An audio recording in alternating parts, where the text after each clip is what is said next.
পরিচিত একজন কাউন্সিলর আছে, 7-10 দিন আগে তার বাড়িতে একটা ইনকাম ট্যাক্স টিম গেছে।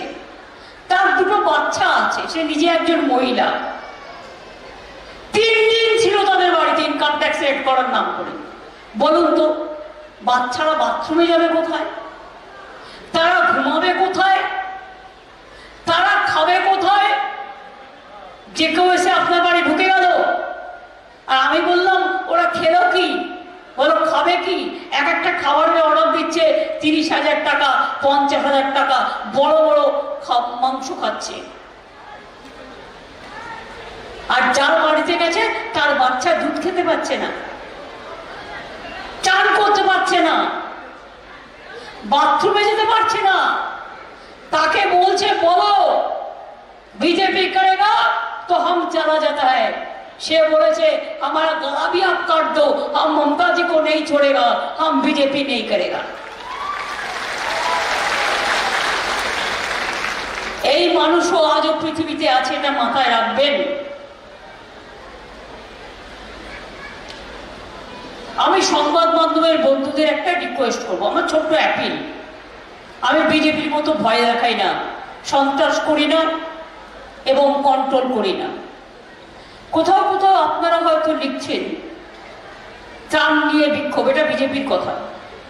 দেখুন, এটা হতে পারে ঝড় যখন হয় হয়তো এমন একটা জায়গা দিয়ে গেছে যেটা প্রশাসনের নলেজে নেই।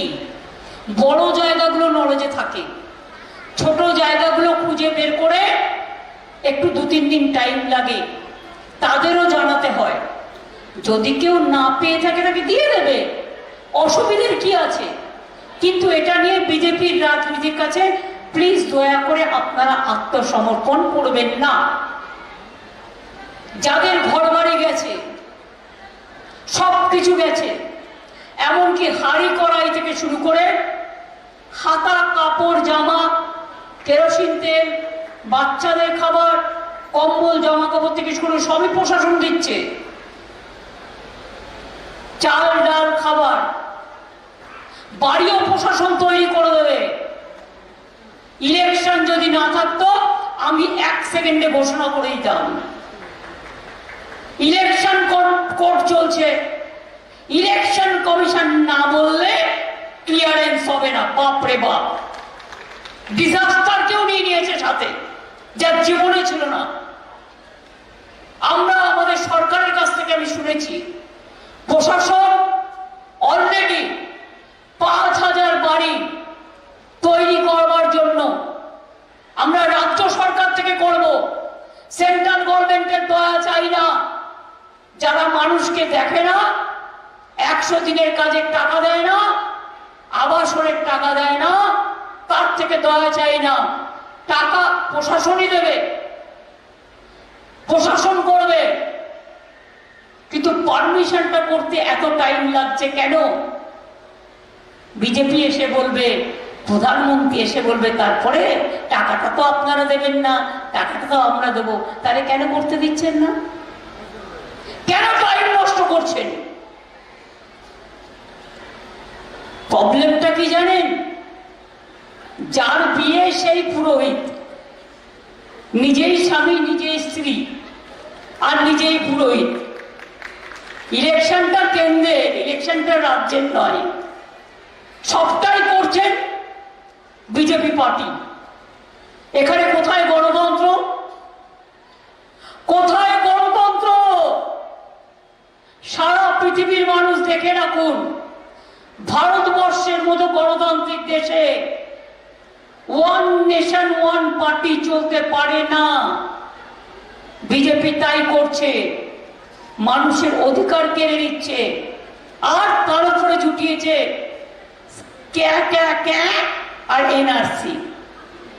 মাছ দেখেছেন তো, মাছের মাথাও হয়, লেজুও হয়। মাথাটা হচ্ছে আর মাছের লেজটা হচ্ছে এনআরসি। যেই আপনি অ্যাপ্লাই করবেন ক্যাতে, সঙ্গে সঙ্গে আপনাকে এনআরসি করে দেবে আর আপনাকে ডিটেনশন ক্যাম্পে রেখে দেবে, আসামের মতো। কেন বলুন তো? বিজেপি পার্টি থেকে বলছে পুরোহিতরা সই করলেই হয়ে যাবে। তাই যদি হয় তাহলে পুরোহিতদের নামটা এম্পাওয়ারমেন্ট গ্রুপে রেখে তাদের অথেন্টিকেট করলেন না কেন? বিজেপির পুরোহিত সই করলেই যদি নাগরিকত্ব পেয়ে যায়, তারা তো অলরেডি নাগরিক। আপনারা সবাই নাগরিক, আমরা সবাই নাগরিক, এটা মাথায় রাখবেন। নির্বাচন আসলে বিজেপির এটা তৃতীয় কেলেঙ্কারি। আমরা এনআরসি করতে দেব না, কে করতে দেব না, কারো অধিকার কেড়ে নিতে দেব না। মনে রাখবেন, আপনি যখনই অ্যাপ্লাই করবেন সঙ্গে সঙ্গে আপনার লক্ষ্মীর ভান্ডার কোথায় যাবে? কন্যাশ্রী পাবে না, বিনা পয়সায় রেশন পাবে না, ভারতবর্ষের নাগরিক হবে না, বাংলার নাগরিক হবে না। আপনাকে দিয়ে লিখিয়ে নেওয়া হচ্ছে আপনি অনুপ্রবেশকারী, অর্থাৎ আপনি বাংলাদেশ থেকে অনুপ্রবেশ করেছেন। জিজ্ঞেস করুন না, এটা যদি এত ভালো হয়, যারা বিজেপির প্রার্থী তারা কেন করছে না? পার্টির 4টে লোক আদৌ নাম আছে কিনা কে জানে? কেউ করেনি কেন? তার কারণ আসামের লোক দেখে নিয়েছে। আমার এখানেও আপনারা দেখেছেন একজন মারা গেল এনআরসি ভয় পেয়ে। কেউ মারা যাবেন না। আমি তো আছি আপনাদের পাহারাদার, আমি জমিদার নই, আমি দিল্লি থেকে এসে রাজনীতি করি না, আমি এই মাটিতে রাজনীতি করি, আমি আপনাদের মাটির লোক। এনআরসি করতে দেব না, কারো অধিকার কেড়ে নিতে দেব না। কে করলেই এনআরসি কেন বলুন তো? অনেকে আপনারা খবর রাখেন না।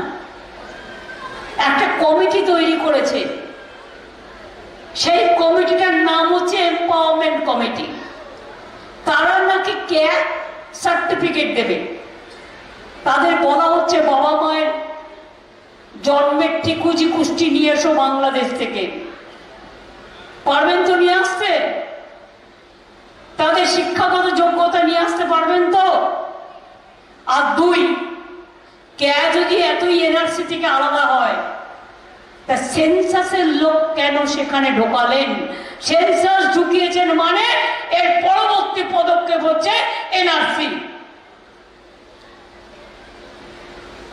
এরপরে তো শুনছি ইউনিফর্ম সিভিল কোড করবে, অর্থাৎ মুসলিমদের বিয়ের পদ্ধতি আলাদা, হিন্দুদের বিয়ের পদ্ধতি আলাদা, হিন্দুদের মধ্যে নানা ধর্ম, ট্রাইবেলদের পদ্ধতি আলাদা, তপশিলীদের পদ্ধতি আলাদা, রাজবংশীদের পদ্ধতি আলাদা, আদিবাসীদের পদ্ধতি আলাদা, খ্রিস্টানদের পদ্ধতি আলাদা।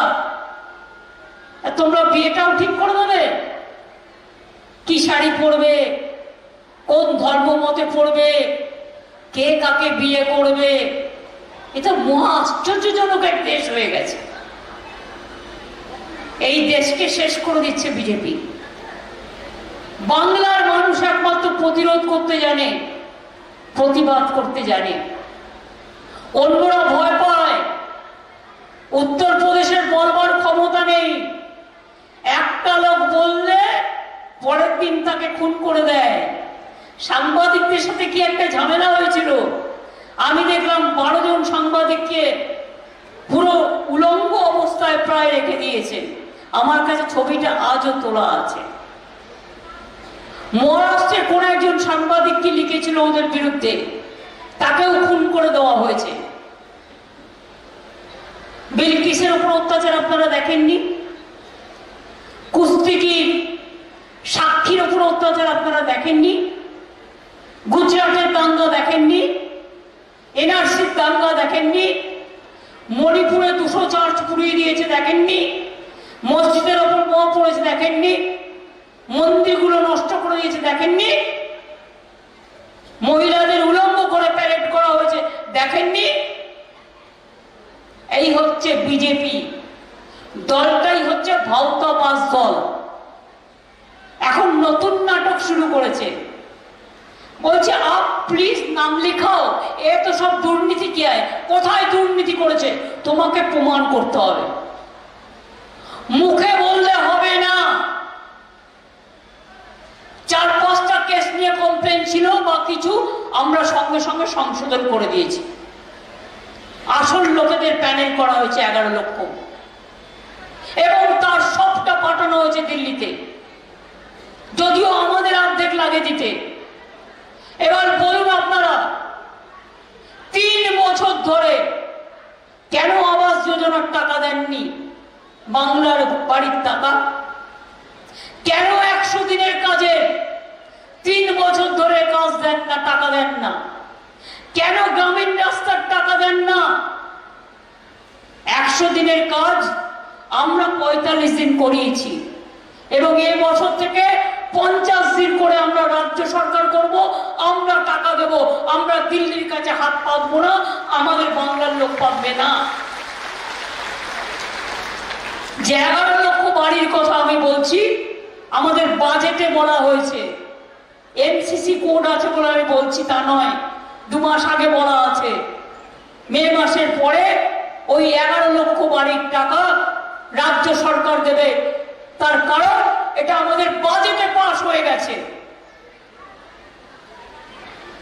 বাংলায় 1 লক্ষ রাস্তা আমরা করেছি, টাকা বন্ধ করে দিয়েছে, আরো 22,000 রাস্তা আমরা করেছি। পানীয় জল बोला जाच्छे घर घर में जल कौन दे रहा है, नहीं तो प्राइम मिनिस्टर दे रहा है। मेरा को एक क्वेश्चन है, घर घर में जल का प्रोग्राम में भी, पानी के भी 40% रुपया हमको देना पड़ता है। जो जमीन से जाएगा पाइप, उसको रुपया भी हमको देना पड़ता है राज्य सरकार को। जो जमीन का भाव है वो भी हम लोगों को करना पड़ता है। उसका बाद हो जाने का बाद मेंटेनेंस होगा, 2 दिन में बंद नहीं हो जाए, ये भी हमको करने पड़ता है। तो क्या किया, हमारा रुपया लेकर आप 25% कर रहे हैं और 75% हम कर रहे हैं, और अब बोलता है घर घर में पानी हम भेज रहा है। इतना झूठा कहानी बोलता है, झूठ बोले कौवा काटे। आप लोग को याद नहीं है 2014 में क्या बोला था, 5 बांध चाय बागान खुल देंगे। दूसरी बात था और बैंक के अकाउंट में 15 लाख रुपया करके देंगे बीजेपी। और क्या बोला था, 2 करोड़ बेकार युवक युवती को नौकरी देगा। नौकरी देना तो दूर का बात, इंडिया में सबसे ज्यादा अनएम्प्लॉयमेंट है, हमारा बंगाल में नहीं लेकिन इंडिया में है, और वो भी एडुकेटेड अनएम्प्लॉयड यूथ। 15 लाख रुपया कहा गया, अभी झूठ बोले कौवा काटे फिर बोलता है इधी जो रुपया लिया है हम गरीब लोगों को बांट देगा। अरे भाई, वो तो जितना रुपया लिया है वो तो आपका पार्टी फंड में कब चला गया, बहुत पार्टी फंड में चला गया। रुपया लेते हैं और बोलता है बीजेपी पार्टी को दे दो। ऐसे बहुत सारे आदमी मेरे को चुपचाप करके बोला, छुपा रुस्तम का बात। और तो 3000 कोटी टका तुम जनता से लिया, वो अगर तुम देंगे भी तो बंगाल को जो जनता है 21 करके रुपया लेगा। आप क्या 21 रुपया के लिए फिर और एक झूठ बोले कौवा काटे में जाएंगे? ना आप सफेद रहने के लिए, इज्जत रखने के लिए, मर्यादा का साथ लड़ने के लिए, चाहे चाय बागान हो, चाहे क्रिश्चियन कम्युनिटी हो, चाहे सादरी हो, बजट में हम लोगों ने बोला कि 107 स्कूल हम बना देंगे। हिंदी भी स्कूल बनाया वानानाड में, यूनिवर्सिटी बनाया, सिलीगुड़ी में भी बनाया। आने वाला दिन कोई बच्चा लोग मेरे को रिक्वेस्ट किया है, अभी एमसीसी का कारण हम नहीं कह सकते, लेकिन आफ्टर इलेक्शन हम इसको बारे में सोचेंगे। माँ बहन लोग, आप लोगों को लक्ष्मी भंडार का रुपया मिला, फिर 500 से जो 1000 बढ़ाया, वो 2-3 दिन में आपको मिल गया। 2 तारीख से शुरू हुआ, 2 तारीख से शुरू हुआ।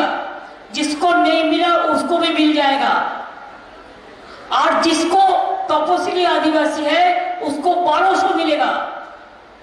1,99,00,000 को हम भेज दिया, और थोड़ा स्कूटनी चल रहा है। जो माँ बहन का 22 एज